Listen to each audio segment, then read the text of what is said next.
Hello friends, welcome back to another video of this YouTube channel. तो आज के इस डाउट के वीडियो में हम देखने जा रहे हैं जेईई मेन 2014 का क्वेश्चन। हालांकि क्वेश्चन बहुत ही ज़्यादा पुराना है जैसा कि आपको दिखाई दे रहा है, लेकिन क्वेश्चन बहुत ही अच्छा है और बहुत ही ज़्यादा सिंपल भी है। तो ये क्वेश्चन आने के चांसेस हो जाते हैं ज़्यादा जेईई मेन में। तो हम क्वेश्चन देख लेते हैं। क्वेश्चन नंबर है 162A। क्वेश्चन क्या कह रहा है पहले देखते हैं। The slope of the line touching both the parabolas y square equal 4x and x square equal minus 32y is। सिर्फ दो लाइन का क्वेश्चन है और ये क्वेश्चन आने की सबसे ज़्यादा चांसेस होती है ऐसे क्वेश्चंस के जेईई मेन में, तो इसीलिए मैं इस क्वेश्चन को लेके आया हूँ। अब देखिए ऑप्शन हमारे पास है 1/8, 2/3, 1/2 और 3/2। तो ये चार ऑप्शन हैं। तो चलिए शुरू करते हैं आज के इस क्वेश्चन को, सॉल्यूशन को। अगर आपने अभी तक चैनल को सब्सक्राइब नहीं किया है तो चैनल को सब्सक्राइब कर लेना और बढ़ते हैं हम सॉल्यूशन की तरफ। तो फ्रेंड्स, क्वेश्चन में जो भी हमारे पास इन्फॉर्मेशन है उस इन्फॉर्मेशन को हम यहाँ लिख लेते हैं। एक हमारे पास इक्वेशन है पैराबोला की y square is equals to 4x और दूसरी है मेरे पास x square is equals to -32y। ठीक है, दो इन्फॉर्मेशन हमारे पास हैं। तो चलिए अब इसका हम ग्राफ बना लेते हैं। उससे पहले मैं आपको बता दूं कि जनरल ग्राफ आपको क्या होते हैं।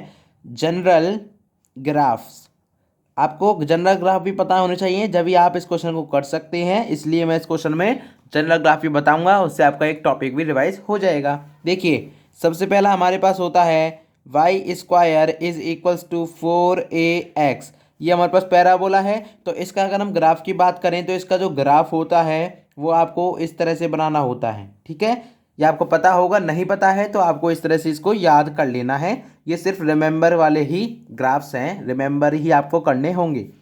दूसरा ग्राफ है यहाँ पर x square is equals to 4ay। तो इसका जो ग्राफ बनता है वो कुछ इस तरह से बनता है। एक मिनट देखिए, उसका जो ग्राफ है वो कुछ इस तरह से यहाँ पर बनेगा और ये बनेगा हमारे पास इस तरह से ऊपर वाला। ठीक है, ये ऊपर वाला और ये साइड वाला। अगर यहाँ पे माइनस होगा तो क्या हो जाएगा, तो आपको पता है इधर बन जाएगा, और यहाँ पर माइनस होगा तो ये क्या इधर बन जाएगा। तो इसलिए मैंने आपको दो ग्राफ्स बता दिए हैं, दो आप आराम से बना लेंगे, उसमें कोई दिक्कत है नहीं। तो चलिए अब यहाँ पर मैं इक्वेशन ये है और ये है, हम इसमें कंपेयर कर सकते हैं, इसको भी हम इससे कंपेयर कर सकते हैं, बिल्कुल कर सकते हैं। तो मैं इसको कंपेयर कर लेता हूँ। तो यहाँ पर अगर मैं कंपेयर करता हूँ, ये फर्स्ट इक्वेशन है, इसको मैंने मान लिया ए और इसको मैंने मान लिया बी। ठीक है, ये हमने ए और बी इक्वेशंस मान लिए यहाँ पर। तो मैं करता हूँ कंपेयरिंग इक्वेशन, एक minute, equation A and equation 1। Comparing equation A and first को करेंगे और यहाँ पर हम करेंगे किसको, कंपेयरिंग इक्वेशन, किस इक्वेशन को करेंगे, कंपेयरिंग इक्वेशन किसको करेंगे, इक्वेशन बी एंड सेकंड को करेंगे। ठीक है, करते हैं। तो यहाँ से कंपेयर करने पे मुझे क्या मिलता है, 4a इज इक्वल्स टू 4 मिलता है। देखिए इसको मैं कंपेयर करूँगा तो ये तो मेरे पास इक्वल हो जाएंगे, तो ये दोनों बचेंगी।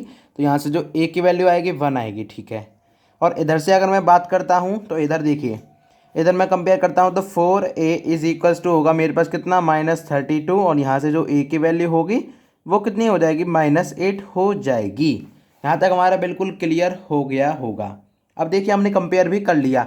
अब हमारा जो क्वेश्चन था उसमें हमें कंबाइंड ग्राफ बनाना था इन दोनों का, और इन दोनों से एक लाइन जो पास हो रही है दोनों से कॉमन, उसका हमें क्या निकालनी थी, उसके हमें इक्वेशन कॉमन टेंजेंट का स्लोप निकालना था उसका। ठीक है, उस लाइन का स्लोप हमें निकालना था। तो अब ग्राफ बना लेते हैं। देखिए कुछ इस तरह से का हमारा ग्राफ बनेगा। एक हमारे पास क्या है, ये एक ये वाली इक्वेशन है और एक है हमारे पास कुछ इस तरह से ये वाली इक्वेशन। ठीक है, इस तरह से, और इन दोनों के हमारे पास ये इस तरह से कॉमन टेंजेंट है जो कि इन दोनों से पास होगी और कुछ इस तरह से जा रही है। ये हमारे पास इसका एग्जैक्ट ग्राफ होगा इस क्वेश्चन का। ये वाई एक्सिस होगी, ये एक्स एक्सिस होगी। ये इक्वेशन होगी y square is equals to 4x, और ये होगी मेरे पास कौन सी, ये वाली देखिए, ये होगी x square is equals to -32y, जिसको मैंने अभी आपको जनरल ग्राफ अभी बताए थे, उसी हिसाब से हमने एक ग्राफ बना लिया है। और ये हमारे पास लाइन है जो कि इन दोनों से कॉमन टेंजेंट है। ठीक है, अब यहाँ तक हमारे पास बिल्कुल क्लियर है। अब देखिए क्या करना है। अब मुझे यहाँ पर पता है equation of tangent, equation of tangent किसके लिए, टू पैराबोला, टू पैराबोला किसके लिए, x square is equals to -32y। इसका आपको पता है, नहीं पता तो मैं यहाँ पे लिख देता हूँ। देखिए जनरल क्या होता है, ये होता है मेरे पास y is equals to mx - am square. ठीक है, तो यहाँ से मैंने a की वैल्यू पहले निकाल ली थी, देखिए ये रही। तो यहाँ से मैं सीधे सीधे डाल देता हूँ। तो y इज इक्वल्स टू क्या हो जाएगा, mx प्लस 8m²। ये हमारे पास बन गई इक्वेशन एक। ठीक है, एक इक्वेशन हमारे पास आ चुकी है। अब ये हमने निकाला किसके लिए, x² is equal to -32y के लिए। ये हमारे पास इसकी जनरल फॉर्म है, जनरल इक्वेशन है, ये आपको याद रख लेनी है। इसको मैं यहाँ लिख देता हूँ TBR। ठीक है, ये आपको TBR कर लेनी है।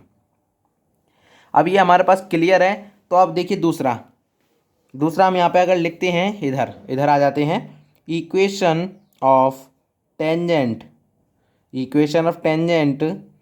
To parabola. अब कौन से पैराबोला बचा है, बताओ। ये बचा है हमारे पास y² is equals to 4x। अब इसके लिए हमारे पास जो जनरल इक्वेशन होती है उसको मैं पहले लिख देता हूँ।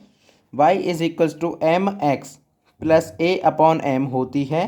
तो यहाँ से मेरे पास जब a की वैल्यू मैं डालता हूँ तो क्या बचेगा, y is equals to mx plus 1/m हमारे पास बचेगा। ये इक्वेशन हमारे पास और एक और बन चुकी है। ठीक है, देखिए ये इक्वेशन एक और बन गई हमारे पास। अब देखिए हमें क्या करना है, ये इक्वेशन आ गई, ये इक्वेशन आ गई। हमें क्या करना था, जो ये कॉमन लाइन है, देखिए मैं दिखा देता हूँ। ये जो कॉमन लाइन है इसका हमें क्या निकालना है, स्लोप निकालना है। अब स्लोप क्या है, मतलब कि m निकालना है। और हमें पता है इन दोनों का जो, ये दोनों हमारे पास इक्वेशन है किसकी, टेंजेंट की। तो ये दोनों कॉमन होनी पड़ेंगी, जब तो हमारे पास आएगा। तो कॉमन पॉइंट हमें निकालना होगा इन दोनों का, जब हमें एक कॉमन लाइन मिलेगी। तो मैं क्या करूँगा, इस इक्वेशन को मैंने मान लिया इक्वेशन नंबर 3, और इस इक्वेशन को मैं मान लेता हूँ इक्वेशन नंबर 4। तो मैं यहाँ पे देखिए, यहाँ पे इधर मैं कर देता हूँ इधर। तो इक्वेटिंग करते हैं, इक्वेटिंग कौन सा 3 और 4 इक्वेटिंग कर लेते हैं। तो क्या होगा, mx is plus 1/m is equals to mx plus 8m² बनेगा। अब ये कि ये तो गया भैया, टाटा बाय बाय हो गया। अब क्या बच गया मेरे पास, यहाँ से मेरे पास जो बचेगा m³ हो जाएगा, और ये हो जाएगा 1/2 का क्यूब, क्योंकि देखिए 8 है, इधर भेज देंगे और m को इधर कर देंगे। आप इसको सॉल्व करेंगे तो ये आएगा। तो यहाँ से हम देख सकते हैं m की वैल्यू 1/2, यही हमारा इसका आंसर होगा। देखिए क्या है, मैं आपको दोबारा से बता देता हूँ। हमने देखिए कॉमन टेंजेंट निकाली थी इक्वेशन, उसके बाद हमें क्या है, इस लाइन है इसका स्लोप निकालना है। तो स्लोप क्या होता है, जो m है, m से हम रिप्रेजेंट कर रहे हैं, स्लोप होता है। तो हमने यहाँ से m की वैल्यू निकाली, और यही इस कॉमन लाइन है, इस जो कॉमन टेंजेंट कह सकते हैं या फिर कॉमन लाइन है इन दोनों की, उसी को उसका क्या हो गया, स्लोप हो चुका है। आई होप ये क्वेश्चन आपको अच्छे से क्लियर हो गया होगा। और इसमें आपको क्या क्या बातें याद रखने में आपको लिख देता हूँ, आपको बता देता हूँ दोबारा से। पहला आपको जनरल ग्राफ याद रखना है, ये वाला और ये वाला। और इसके लिए मैं यहाँ पे लिख ही देता हूँ। देखिए इधर इक्वेशन इसकी क्या होती है, इक्वेशन इसकी किसके लिए, टेंजेंट के लिए, जो कि मैंने नीचे भी दिखा रखी है। तो इसके लिए जो इक्वेशन होती है वो होती है मेरे पास y is equals to mx plus 1/m। ठीक है, ये होती है x/m, सॉरी a/m होती है। a की वैल्यू हमने बन रखी थी, तो यहाँ पे ये a है। और सिमिलरली इधर क्या होगी, इक्वेशन इधर क्या हो जाएगी, ये हो जाएगी y is equals to mx minus am²। तो आपको ये इतना पोर्शन आपको TBR रखना है, TBR आपको कर लेना है।